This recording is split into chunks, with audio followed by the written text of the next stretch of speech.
Hello and welcome back to Bodhisattva PCS. My dear friend, मुझे आशा है आप सब लोग अच्छे होंगे और पूरे जी जान से अपने प्रिपरेशन में लगे होंगे। आज तड़के सुबह बीपीएससी के माननीय अध्यक्ष अतुल प्रसाद जी के द्वारा यह अनाउंसमेंट किया गया कि in integrated 69 CSC there will be 4 answer options with 1/3 negative marking.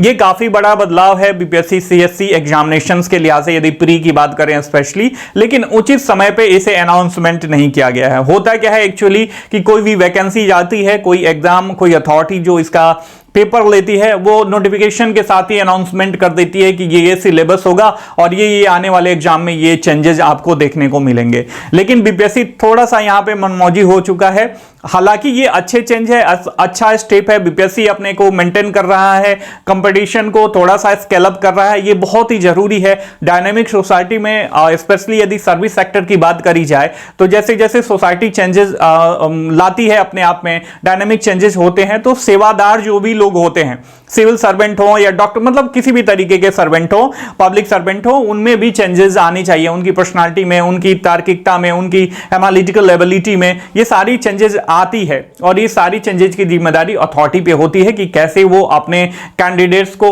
इसके लिए तैयार करे। लेकिन उचित समय पे यदि अनाउंसमेंट नहीं किया जाता है तो कहीं ना कहीं ये एस्पिरेंट्स के साथ थोड़ा बहुत उनके भावनाओं के साथ छेड़खानी है। लेकिन खैर, ये हम अभी हमारे पास बहाने का समय नहीं है। अब आपके मन में ये प्रश्न उठ रहा होगा, बहुत सारे लोग बेचैन हो गए होंगे, सुबह से बहुत सारों का कॉल आ चुका मेरे पास कि सर अब आगे क्या करें, अब आगे की रणनीति कैसे हो। तो देखिए, बहुत सारे लोग, मार्केट कैसे हो रहा है सबको पता है, आप सबको पता है कि जो बीपीएससी टीचर का एग्जाम हो रहा है, इसमें कैसे मार्केट के द्वारा एस्पिरेंट्स छले गए थे, कैसे उनको मिसगाइड किया गया था कि आप वन लाइनर फॉर्म में आके, हालांकि अतुल प्रसाद जी ने अपने प्रीवियसली जो भी इंटरव्यू था बीपीएससी टीचर को लेकर, उसमें वो उन्होंने कहा था कि आसान नहीं होने वाला है, ठीक है, और एकदम से मतलब लल्लू पंजू वाला ऐसा कुछ एग्जाम नहीं होगा, और बीपीएससी उसको मेंटेन कर रहा है, ठीक है। हालांकि उनको कम समय मिला था, यह बीपीएससी का एक ड्रॉबैक है, इस पे बीपीएससी को संज्ञान लेना चाहिए, उचित समय जरूर देना चाहिए, ठीक है। तो आपके पास अब यह प्रश्न है कि जो बचा हुआ 30 डेज है उसका मैक्सिमम यूटिलाइजेशन कैसे करें और स्ट्रैटेजी अपनी कैसे चेंज करें। तो चलिए शुरू करते हैं। मैं आपको बताना चाहूंगा, डरने की आवश्यकता नहीं है, आपके पास 30 डेज इनफ समय है। और कोई ऐसा तो नहीं है ना कि आप एकदम से नए हो, आपको कुछ आता ही नहीं है, आप पढ़ते आ रहे हो साल भर, 1.5 साल, 6 महीना से 5 महीना से आप पढ़ रहे हो, प्रिपरेशन कर रहे हो। हालांकि उस समय आपकी स्ट्रेटजी कुछ और अलग होगी, 5 ऑप्शन के साथ 1/4 नेगेटिव मार्किंग कंसीडर कर रहे हो, अब 4 ऑप्शन 1/3 नेगेटिव मार्किंग का कॉन्सेप्ट आ गया। तब अब इसको कैसे हैंडल करें, तो सबसे पहली बात, मैं 5 बिंदुओं पे चर्चा करूंगा इस पूरे वीडियो लेक्चर के दौरान, ज्यादा मैं आपका समय नहीं लूंगा, काफी क्रूशियल समय है। तो इसमें जो सबसे बड़ी बात मैं आपको बताना चाहूंगा कि मार्केटिंग से बचो। मैं अभी कह रहा हूं कि अभी जो बीपीएससी टीचर की वैकेंसी हो रही है, ये सबसे बड़ा उदाहरण है कि आपको मार्केटिंग से बचना चाहिए। मार्केट में किसी को पता ही नहीं था, सब लोग क्या करें। हालांकि जो लोग टीचर की तैयारी करने के लिए मेरे पास कॉल किए थे और कुछ गाइडेंस लेना चाहते थे, मैं उनको बताया। बहुत सारे ऐसे एस्पिरेंट्स हैं जो बीपीएससी की भी तैयारी कर रहे थे और टीचर वाला भी एग्जाम दे रहे हैं, तो उनको मैंने बताया कि एग्जाम जो है आसान नहीं होने वाला है, बिल्कुल आसान नहीं होने वाला है। आप अपने आप को ये कंसीडर मत करो कि आप प्राइमरी टीचर का एग्जाम देने वाले हो प्राइमरी कैटेगरी में, तो आपका कॉन्सेप्ट भी उसी लेवल का बीपीएससी कंसीडर करेगा, बिल्कुल नहीं। आप ऑब्वियस ग्रेजुएट हो, एमए हो, एमएससी हो, पता नहीं क्या क्या आपका एजुकेशनल क्वालिफिकेशन है, तो आप ये रोना रो रहे हो कि मतलब हम प्राइमरी टीचर बन रहे हैं और हमको 2 + 2 = 4 ही पूछना चाहिए। ऑब्वियस इसमें आपकी भी गलती नहीं है, कॉन्सेप्ट मतलब जो क्रिस्टल एंड क्लियर विजन देना चाहिए था बीपीएससी को, बीपीएससी ने नहीं दिया, और रही बची जो कसर थी वो मार्केट के द्वारा, गलत मिसगाइड के द्वारा आपको मतलब वो कर दिया गया, ठीक है। उसमें भी आप देखना, जो लोग सीरियस होंगे, जो लोग बातों को समझते होंगे, वही लोग टीचर बनेंगे, ऑब्वियस। तो ये बात ध्यान में रखना कि मार्केटिंग से बचो। अभी देखोगे, अभी बहुत, जब ये चेंजेज आया ना, तो एक डर का माहौल, ऑब्वियस एस्पिरेंट डर जाते हैं, तो इस डर को मार्केटिंग में चेंज किया जाता है। मार्केटिंग की सबसे बड़ी साइकोलॉजी ये होती है, इस चीज का बहुत बड़ा अनुभव है मुझे, 10-15 सालों का अनुभव है, तो इस बात को आपको समझो। मेरा इसमें मतलब मैं ये नहीं चाहता हूं कि आप मार्केटिंग के ट्रैप में बच के आपके पास 30 दिन का जो समय है वो मतलब गंवा दो। इस समय मतलब सेल्फ कंसंट्रेटेड हो जाओ, सेल्फ स्टडी का बहुत ज्यादा महत्व बढ़ जाता है। हाँ, थोड़ी बहुत चीजें हेल्प ले सकते हो, लेकिन इस बात का ध्यान रखना कि मार्केटिंग से बचना है। और इसके आगे सबसे पहले मार्केटिंग से बच गए, आपका कॉन्सेप्ट क्लियर हो गया, उसके बाद clear core areas concept. Core area का जो भी कॉन्सेप्ट है ना उसको क्लियर करो। जैसे मान लीजिए पॉलिटी की बात करें तो पार्लियामेंट अपने आप में बहुत बड़ा चैप्टर है, बहुत ज्यादा कंफ्यूजिंग है, उसकी पार्लियामेंट्री कमिटी जो है बहुत कंफ्यूजिंग होती है, अक्सर बच्चे भूल जाते हैं, तो उसको याद करने की कोशिश करो। और साथ में यदि आप एनसीईआरटी से प्रिपरेशन करे हो तो एनसीईआरटी को ही रिवाइज करो, क्वेश्चन वहीं से अराइज होगा माय डियर फ्रेंड, ठीक है। और प्रीवियसली जो प्रीवियस ईयर का क्वेश्चन आप करते आ रहे हो वो बहुत ज्यादा आपको सहायता देने वाला है। यदि रिवीजन होगा तो वहीं से आएगा, और नहीं तो कुछ कॉन्सेप्चुअल चीजें ही पूछी जाएंगी। आपने देखा इवन इफ बीपीएससी टीचर के एग्जाम, मतलब मैं बार बार इसलिए कह रहा हूं कि ये प्रत्यक्ष उदाहरण है, हाल फिलहाल का उदाहरण है, ठीक है, एकदम ताजा तरीन है, गरम गरम उदाहरण है। तो इस चीज को ध्यान में रखना, आपको अपने कोर एरिया पे ध्यान देना है और उसमें भी कॉन्सेप्ट पे ध्यान देना है my dear friend. Concept clear रखो। देखो होता क्या है ना, आप टीना डाबी मैम का आपने उदाहरण देखा होगा कि टीना डाबी जो थी प्री उनका एनी हाउ क्रैक हुआ, लेकिन मेंस में और ओवरऑल जो जब रिजल्ट आया तो वो टॉप कर गई। क्यों, ऐसा क्यों हुआ? जब आपका कॉन्सेप्ट क्लियर होता है ना तो आप एग्जाम प्री कभी आपका रुकता ही नहीं है, चाहे 1 नंबर से हो या 2 नंबर से हो या ज्यादा नंबर से हो जाता है, लेकिन 1-2 नंबर से छूटता नहीं है। इस चीज का आप ध्यान में रखना कि मतलब कॉन्सेप्ट क्लियर होने का मतलब आपकी एनालिटिकल एबिलिटी बहुत ज्यादा हाई होती है। और मान लीजिए कोई तथ्यात्मक जानकारियां नहीं भी होती है तो आप एलिमिनेशन टेक्निक लगाते हो, बहुत तरीके की टेक्निक लगा के आप एमसीक्यू सॉल्व करते हो और वो आपका सही हो जाता है। आपको पता होता है कि कौन सा क्वेश्चन का आंसर क्या होगा, ठीक है। ओवरऑल अपनी मेधा शक्ति का यूज करके आप उसको ट्रेस आउट कर लेते हो। तो इस चीज का ध्यान रखना, आपका कॉन्सेप्ट क्लियर होना चाहिए। और कोर एरिया डिफाइन करो ना सिलेबस को। देखिए मैं 30 डेज का क्या साइकोलॉजी होना चाहिए, किस तरीके से आपको पढ़ना चाहिए, मैं प्रीवियसली वीडियो बना चुका हूं, नीचे वीडियो का डिस्क्रिप्शन बॉक्स में उसका लिंक दिया हुआ है, यदि आप चाहें तो उसे देख सकते हैं। आप देखते नहीं हो अच्छी चीजें और मिसगाइड होने के लिए तैयार रहते हो, यही ना डोमिनो इफेक्ट काम करता है यहां पे, ठीक है। आपको ऐसा लगता है कि जहां पे भीड़ बहुत है वहां पे क्वालिटी मिलेगी, तो ऐसा बिल्कुल नहीं है, ठीक है। आईएएस का जो रिजल्ट हो रहा था पिछले 1 दशक से, इसका सबसे बड़ा उदाहरण था। अब एक के दो के रिजल्ट आने लगे हैं और उसमें भी लोग डंका पीट के मार्केटिंग अपनी कर रहे हैं। तो इस चीज को ध्यान में रखो, आपका समय बहुत ही क्रूशियल है, गलत मार्केटिंग से बचना है। और 30 डेज में जितना सेल्फ स्टडी करना है ना उतना सेल्फ स्टडी करो। मैंने साइकोलॉजी की बात करी, मैंने बताया था कि कैसे आप अपने आप को इंट्रोवर्ट करो, अपने आप से बातें करो, अपने कमजोरियों का एक नोटबुक बनाओ, उसे बार बार रिवाइज करो, कौन सा टॉपिक आपका कमजोर है, ये सारी चीजें करो। मैं ये नहीं बताऊंगा कि आप ये फलाना फलाना फलाना ऐसे पढ़ो, कुछ नहीं, लेकिन तरीका जो है आपका थोड़ा बहुत बदलने की भी आवश्यकता नहीं है, इसको थोड़ा सा मतलब दूसरे लेन में ले जाने की आवश्यकता है, और वो लेन है एनालिटिकल अप्रोच का लेन, ठीक है। तो इस चीज को ध्यान में रखना। कोर एरिया क्या हो सकते हैं आपके, प्रीवियसली जैसे बीपीएससी पूछते आ रहा है वैसे ही पूछेगा। आपका मॉडर्न हिस्ट्री काफी इंपॉर्टेंट है, 6-7 प्रश्नों के लिए लोग क्या करेंगे, इतनी मोटी एंशिएंट की पढ़ रहे हैं, मिडाइवल की पढ़ रहे हैं, उसे कोई मतलब नहीं है। यदि आपने लुसेंट से भी रिवाइज कर लिया तो मान लीजिए 6-7 प्रश्न पूछते हैं ना, तो 6-7 प्रश्नों में से 3-4 प्रश्न आपके आराम से सही हो जाएंगे। तो इस चीज का ध्यान में रखना, इस चीज को ध्यान में रखना और प्रीवियस ईयर क्वेश्चन का साथ में रिवीजन करते रहना। मॉडर्न हिस्ट्री आपका कोर एरिया हो गया, उसका कॉन्सेप्ट वगैरह मतलब एकदम क्रिस्टल एंड क्लियर रखो। फैक्चुअल जानकारियां तो आपको कहीं से मिल जाती हैं, कॉन्सेप्ट क्लियर रखना बहुत ही जरूरी है।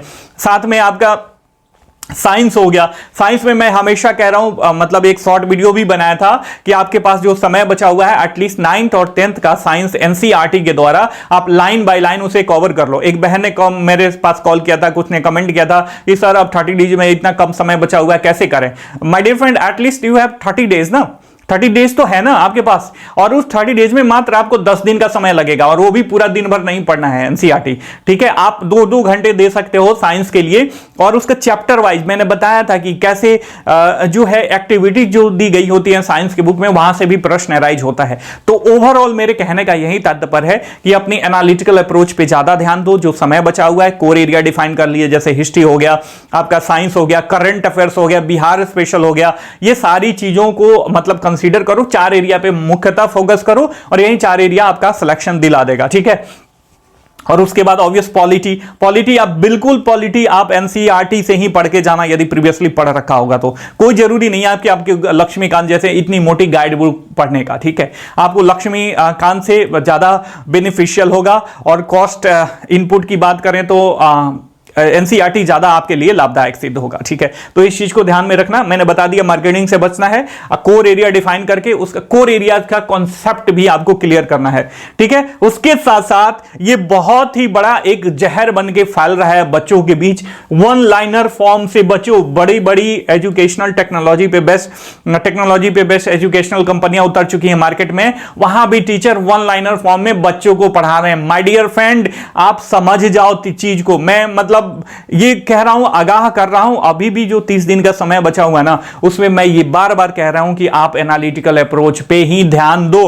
वन लाइनर फॉर्म से बचो। यदि आपने प्रिपरेशन नहीं कर रखा है ना, तब आप वन लाइनर फॉर्म में जा सकते हो। ऑब्वियस आप प्री निकल एनी हाउ अगर निकलता भी है तो मेंस के लिए कम समय है, आप कंपटीशन से बाहर हो। इस चीज को ध्यान में रखना। रैश वर्ड मैं यूज कर रहा हूं, आपको डिमोटिवेट मेरा कार्य मतलब करना नहीं है, मोटिवेशन देना कार्य है, साथ में सही हकीकत चीजों को भी बताना कार्य है। देखिए, अपनी गलतियों को जब तक आप मतलब समझोगे नहीं ना, उस पर काम नहीं करोगे, तब तक ग्रोथ जो है लगभग असंभव है। क्योंकि ये अगर आप अपनी गलतियों को ट्रेस आउट नहीं करते हो और आपको ये लगता है कि ना हम से मार के दीवार गिरा दें, तो ये गलत अप्रोच है माय डियर फ्रेंड। तो यहीं पे एक जो रियल शिक्षक होते हैं उनका कार्य होता है कि ना भैया, सर से मारोगे तो आपका सर घायल हो जाएगा, आप बीमार हो सकते हो, मर सकते हो, लेकिन वहीं छेनी हथौड़ी फिजिक्स का लॉ अप्लाई करो तो दीवार को बड़े बड़े महल को भी गिरा सकते हो।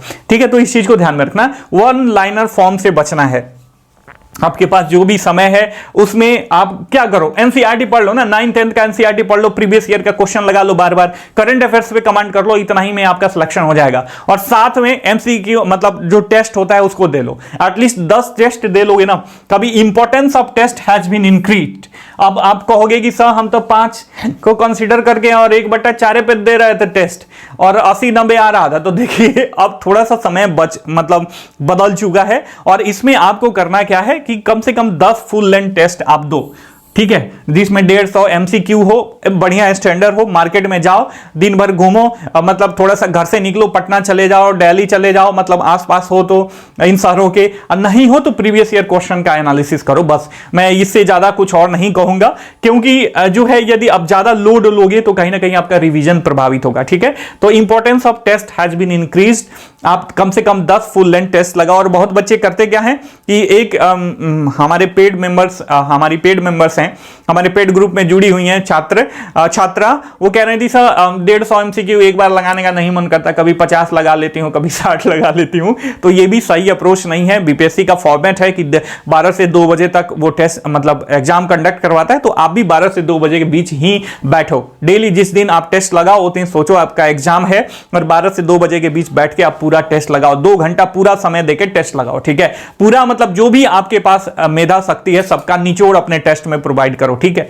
तो ये हो गया। और उसके बाद ओवरऑल देखिए, इस अभी जो समय है ऐसे ही होता है। दुश्मन से हम ये आशा नहीं कर सकते हैं कि दुश्मन हमारे प्रति सॉफ्ट कॉर्नर रखे, हमारे उसको अपने दिल में होना चाहिए, दुश्मन के दिल में। ऐसा कुछ नहीं है। बीपीएससी यहां पे आपका दुश्मन है। एनी हाउ वो आपको नीच डाउन करने की कोशिश करेगा, आपको डिस्टर्ब करने की कोशिश करेगा। और एक अच्छा परीक्षार्थी होने के चलते एक अच्छा अभ्यर्थी का गुण यही है कि वो हर एक सिचुएशन में कूल रहे। आप जितना कूल रहोगे, जितना इंटरनली हैप्पी रहोगे, उतना ही आप अच्छा परफॉर्मेंस कर पाओगे और बीपीएससी किसी भी तरीके का चेंज लाए वो आप उसको सरपास कर सकते हो। ठीक है, तो ओवरऑल वीडियो को मैं क्या करता हूं, समराइज कर देता हूं। मार्केटिंग से बचना है, कोर एरिया डिफाइन करके उसका कॉन्सेप्ट आपको क्लियर करना है। वन लाइनर फॉर्म से बिल्कुल मत पढ़ो। वन लाइनर फॉर्म यदि हाँ पहले से आपका तैयार है और रिवीजन करना चाहते हो तो कर सकते हो, या पहले से तैयार नहीं है, बचे हुए 30 दिनों में ही आपको पूरा सिलेबस पढ़ना है, तो वन लाइनर फॉर्म में आप पढ़ सकते हो।